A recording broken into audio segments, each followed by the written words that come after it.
Naglabas ng reaksyon si Batangas 1st District Representative Leandro Lebiste kaugnay ng inihaing reklamo ni Palace Press Office Yusek Attorney Claire laban sa kanya.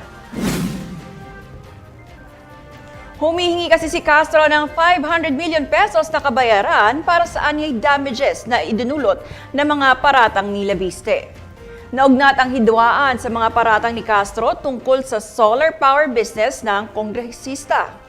Ayon kay Lebiste, wala siyang obligasyon na bayaran si Palace Press Office Attorney Claire Castro kaugnay sa umano'y sleepless nights at anxiety na idinulot ng cyber libel complaint na isinampa niya laban dito.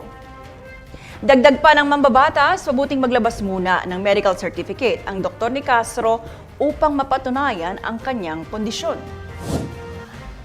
Binigyang diin din ni Lebiste na may karapatan ang publiko na malaman ang kalagayan ng kalusugan at performance ng mga opisyal ng gobyerno.